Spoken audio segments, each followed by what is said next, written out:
What do you swear you saw, but don't have any proof of?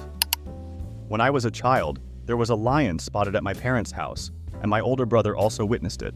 Interestingly, during that same period, a lion went missing from an Ohio zoo and was never recovered. Although my brother and I had no evidence, we were certain that we had seen the lion. Later that winter, my parents discovered large paw prints outside that clearly did not belong to a dog, cat, or coyote. Several years later, when I was a freshman in high school, my friend's mother was driving me home and claimed to have seen a lion crossing the road where my parents lived. She had no prior knowledge of my own lion sighting. Convinced of what she saw, she immediately contacted the police. This incident provided the validation I needed to confirm that I hadn't imagined the lion as a child.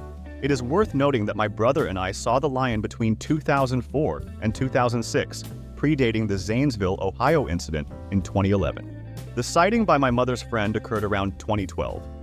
Story 2. I have witnessed individuals mysteriously vanish in the forest. While hiking alone, I experienced a sudden and complete silence throughout the entire woods. The usual sounds of birds and other creatures were abruptly replaced by the buzzing of countless flies. This occurrence struck me as ominous, prompting me to turn around and retrace my steps towards the trailhead. Along the way, I encountered a man approaching me. He was dressed in a blue t-shirt, gray or dark green cargo shorts, and wore a black watch. However, I was unable to see his face as it was obscured by the surrounding trees.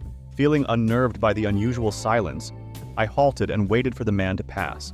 Strangely, he walked behind a tree but never emerged from the other side. When I ventured to the spot where he had been walking, there was no trace of him. Despite the persistent sound of buzzing flies, there were no flies in sight. I searched in all directions but could not find any sign of him or any footprints. As I made my way back, I never caught sight of him again. The whereabouts of the man remain a mystery. Story 3. There was a house that seemed to be possessed or something of the sort. While I was in school, I worked for the local utilities, and my job involved reading water meters. One day, I came across an old house that had been used as a makeshift hospital during the Civil War. It was incredibly old, and the water meter was located all the way in the back. The basement had been renovated with new concrete walls, but the original stone foundation remained, creating a maze-like structure. As I entered to read the meter, I took a wrong turn and became lost. Feeling a sense of panic, I ended up getting lost again. The basement had only a few walls, as the owners wanted to turn it into a game room and bar. After calming down, I eventually found the meter again and followed the walls until I discovered the exit outside. When my companion asked what had happened, I explained that I had gotten lost, but it wasn't a big deal. He inquired about how I got lost, and I mentioned the new walls. However, when I looked back inside, there were no walls to be seen, only a dark and spacious basement. It turned out that I had been inside for about an hour. My companion had entered the basement to retrieve his lighter, but he never saw me. He left and continued reading meters for an hour before he noticed me emerging from the basement. He assumed I had exited through the upstairs and was conversing with the homeowner, planning to meet me at the end of the street. I am certain that I saw walls and got lost, and it definitely did not take an entire hour. Story 4. I have a strong belief that I sensed or saw a serial killer or something of that nature while my family and I were dining at a Chinese restaurant. During our meal, my dad and I were seated at the end of the table, engrossed in conversation with our grandparents and enjoying our food. Unbeknownst to us, there was a man nearby whom we had not noticed throughout the entire time. As he stood up to leave, an intense feeling washed over me, causing the hairs on the back of my neck to stand on end. It was a sensation unlike anything I had ever experienced before. There was an undeniable sense of something being terribly amiss about him, even without actually seeing him. My dad and I exchanged a glance and discussed it later. He confirmed that he had felt the exact same thing, although he mentioned that the man appeared completely ordinary. This kind of occurrence has never happened with anyone else, and I remain uncertain about what it could have been. It has been approximately 12 years since that incident, and I recently called my dad to inquire if he remembers it. Without hesitation, he affirmed that he does recall the unsettling encounter. Story 5.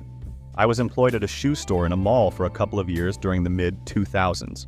One Christmas season, a woman approached the counter with a stroller to make a purchase.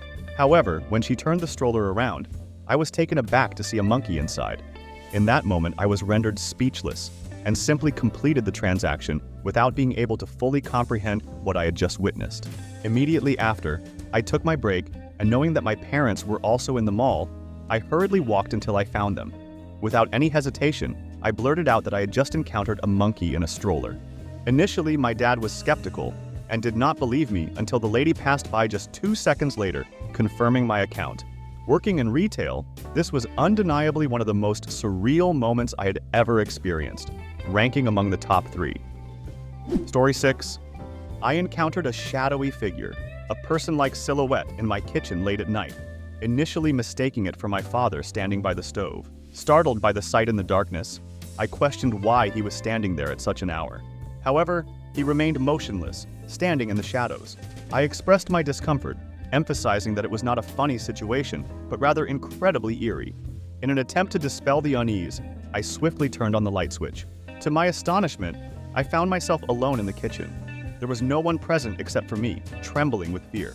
Although I couldn't see the figure clearly, I distinctly perceived someone with a similar shape in the darkness. I even engaged in conversation with this mysterious presence, fully aware that no one would ever believe my account. For approximately 30 seconds, it stood about 6 feet away from me. Postscript. Perhaps I am losing my sanity. When I reflect upon the incident, it is easier to convince myself that I hallucinated, experienced a psychotic episode, or simply imagined things, rather than accepting what truly occurred. It is important to note that I was not asleep during this encounter. Although it was late at night, I was in my room using my computer and enjoying a snack. I went to the kitchen to wash my plate when I noticed someone standing at the stove. The figure obstructed the view of the clock on the stove, but I could discern its shape due to the faint green glow emitted by the clock, which served as the only source of illumination in the kitchen. Story 7. I had an extraordinary experience where I spoke to my deceased mother on the phone approximately 3 weeks after her passing. In January 2021, my mother passed away, and my husband, daughter, and I traveled from Florida to Kansas City to attend her funeral. We participated in the services, settled her estate, and eventually returned home. Around 3 weeks later, while lying in bed, my phone suddenly rang. I was fully awake when it happened, contemplating whether to get out of bed or remain there, feeling sorry for myself. I sat up and glanced at my phone, unable to recall the caller ID information. Nevertheless, I answered the call. To my astonishment, my mother greeted me in her distinct manner of answering the phone.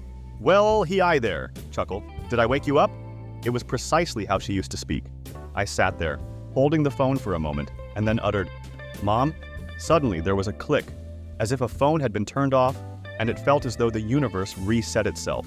It is important to note that my mother had indeed passed away. I attended her funeral and witnessed her in the casket. Despite this, I received a phone call from my mother after her passing. Her phone was not in the possession of my brother, aunt, or her boyfriend, who were the closest individuals to her and likely would have received her phone. None of them would have played such a prank. I am uncertain about the whereabouts of her phone after her passing. Story 8. While working in retail, I befriended a group of individuals who enjoyed exploring abandoned buildings, and I joined them on one occasion. We ventured into a massive industrial complex that had been left to decay since the 1980s, when the industry it belonged to experienced a decline. During our exploration, I became separated from the group in an upper section of the building, where visibility was extremely limited due to the darkness. They insisted on going at night. In my attempt to find a light source, I tried several light switches, and to my surprise, one of them actually illuminated a red-shaded bulb, which struck me as peculiar. What was even more peculiar was the sudden appearance of several men in the room with me, whom I couldn't see until the light came on. There were at least 3, possibly more, standing closely together, dressed in unusual attire. One of them held a rifle in his hands, not a typical hunting rifle, but more of a military-grade weapon. Another man stared at me intensely with his large blue eyes, without uttering a word. He placed his finger over his lips, signaling for me to remain silent. After a moment, he waved his hand, gesturing for me to leave. Filled with fear, I stumbled down the stairs in my haste to escape, and eventually found my friends a few hallways away. I informed them that we were not alone and insisted that we leave. They could see the terror in my eyes and trusted my account. On the drive back home, I mustered the courage to recount what I had witnessed, although I was quite shaken and struggled to articulate my words. My friends were utterly astonished by my story. However, I chose to keep this experience to myself and distanced myself from those friends. Some nights, I still ponder the identities of those individuals and their intentions within that building. Story 9. Almost 10 years ago, my closest friend passed away, and unknowingly, I prepared her final meal and bid her farewell. Afterward, I returned home to get some rest. At precisely 2:01 a.m., I was awakened by a strange sensation. Opening my eyes, I caught a glimpse of a gray, one-dimensional shadow, resembling a blob as it moved across the ceiling.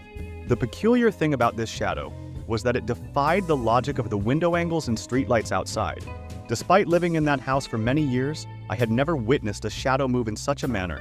My ceiling had two intersecting beams, forming a cross at the center. The shadow traversed over these beams without adhering to the vertical surfaces of the wood.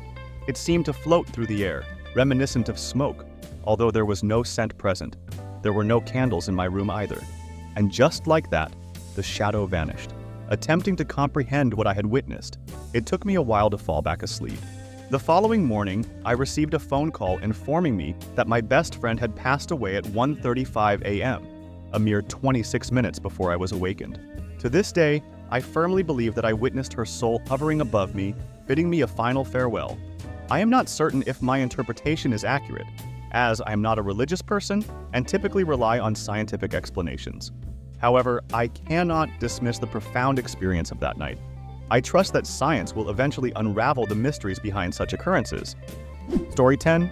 On Wednesday, November 21st, 1984, my family embarked on a car journey to visit relatives for Thanksgiving.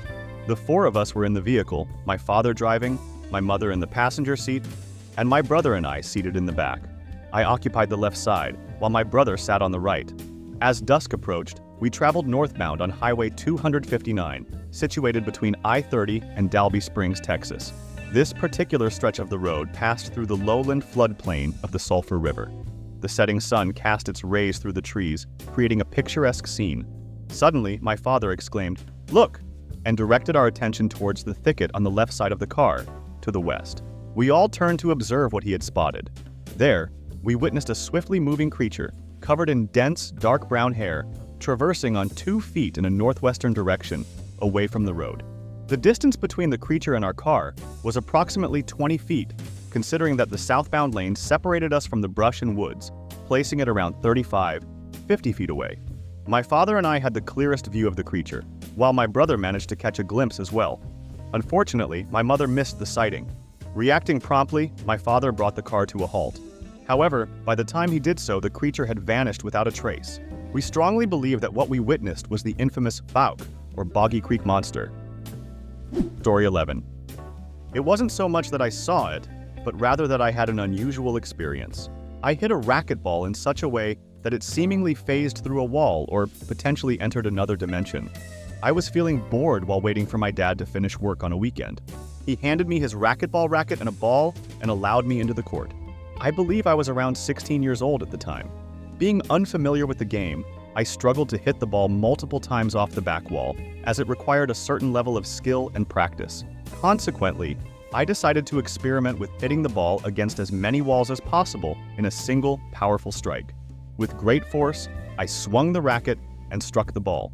However, I had overcommitted to the swing and ended up facing the floor when I completed it. I distinctly recall hearing the ball make contact with 2 walls, and then suddenly, there was silence. It is important to note that I was in a white, cube-shaped room. There was a door with a small glass window, a ceiling vent covered by a grate, and myself holding the racket. However, the racquetball had inexplicably vanished. Since that incident, I have become convinced that there may exist another dimension just beneath our own, where lost items inadvertently find themselves when they surpass the boundaries of our reality.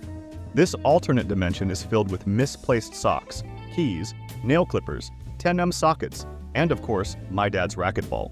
Thanks for watching. Don't forget to subscribe to the channel not to miss new cool videos. See you soon!